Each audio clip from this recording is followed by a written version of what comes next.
अक्रूर जी महाराज चल पड़ते हैं, कृष्ण से मिलने के लिए चल रहे हैं, बलराम जी को कृष्ण को लेने के लिए चल रहे हैं, चले जा रहे हैं। निकलते हैं, ऐसा भाव विभोर हो जाते हैं,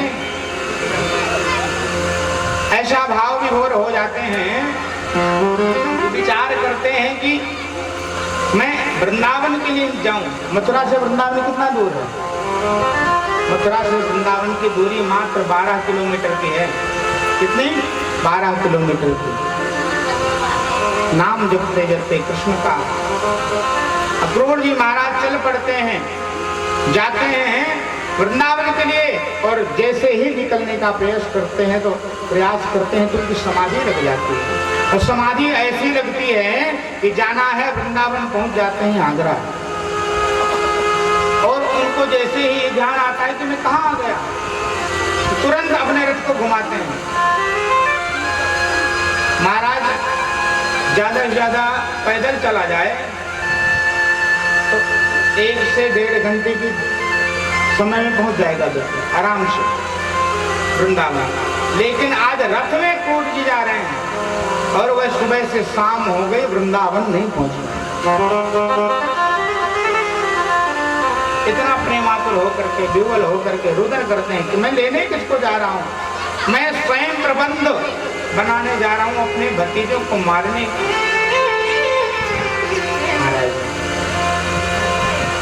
रुदन कर रहे हैं। सायंकालीन का समय हुआ।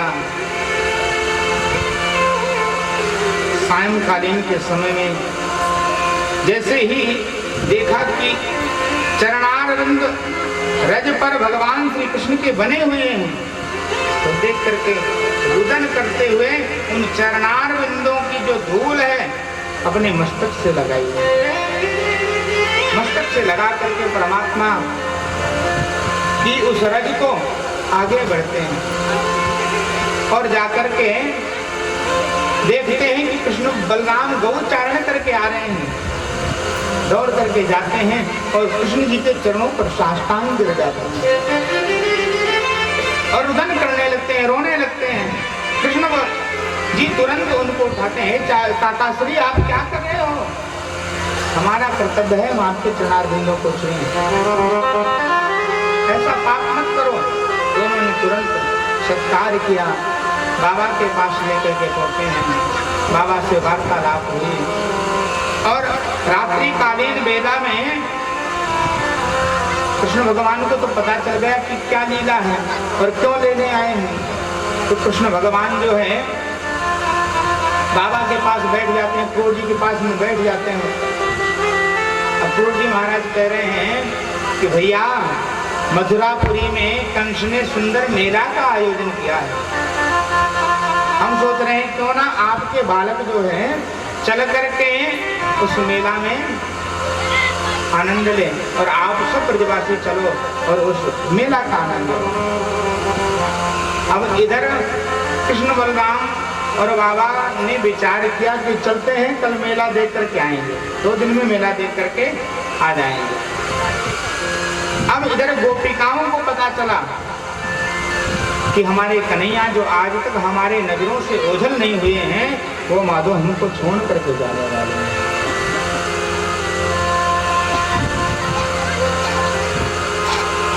गोपी कहती है देखो तो आज जो कन्हैया हमारे नेत्रों से आज तक दूर नहीं गए हैं, ओझल नहीं हुए हैं, जिनको दूर रहते हुए हम देख नहीं सकते, वो कन्हैया हमसे दूर चले जाएंगे। विधाता ने एक ऐसी रीत बना दी, कहीं विधाता बौरा तो नहीं गया। गोपिकाएं कह रही हैं अहो विधाता स्तवना क्वचित् दया संयोज्य मैत्र्या प्रणयेन देना पाश्चाकृतार्थान् विनाच्य पार्थकम् विक्रीडितं तेर्भकचेष्टितं यथा। महाराज विधाता को हो क्या गया है? विधाता मुझे लगता है बौरा गया है। जो ऐसा विधान बना करके हमारे कन्हैया को हमसे दूर करना चाह रहा है। और लेने कौन आया है? अक्रूर। इसका नाम अक्रूर किसी ने बिल्कुल गलत रखा है। इसका नाम अक्रूर नहीं, इसका नाम क्रूर होना चाहिए। हमारे कन्हैया को हमसे दूर ले जाने के लिए आया है। वो दिखाई कह रही है माधव मनाते हैं। गोपिकाएं प्रातः काल जैसे होता है और अक्रूर जी की महाराज के रथ पे आरूढ़ होकर के जाने के लिए तत्पर होते हैं भगवान। तो गोपिकाएं कृष्ण से कहते हैं कन्हैया वो प्रेम भूल गए, हमको छोड़ करके आज जा रहे हो? इस विरह की अग्नि में जलता हुआ धड़कता हुआ देख करके भी तुम हमको जा रहे हो, छोड़ करके चले जाओगे? तुम्हारे बिना हम जीवित नहीं रह सकते। हम गोपिकाएं कह रही हैं प्रेम बिरहा प्रेम बिरहा में जर जाएंगी हम, तेरे जाने से मर जाएंगे हम। कैसे दीदार कर पाएंगी हम, हमको यूं ना तड़पा के जाओ, साथ प्राणों को भी लेते जाओ, साथ प्राणों को भी लेते जाओ। तो इस तरह रोता विलकता छोड़ करके आप हमको चले जाओगे तो हम जी नहीं पाएंगे आपके लिए। अगर जाना ही है आपको तो हमारे प्राणों को भी आप संग ले करके चले जाओ। ये शरीर जो है किसी काम का नहीं है, हमारे ये प्राण तुम्हारे साथ जाएंगे, जहां तुम जाओगे वहां जाओगे। गोपिकाएं कह रही हैं आज जाओगे जो छोड़ कर, क्या ना आओगे फिर लौट कर? आज हमसे नजर फेर कर, जाते जाते न हमको रुलाओ,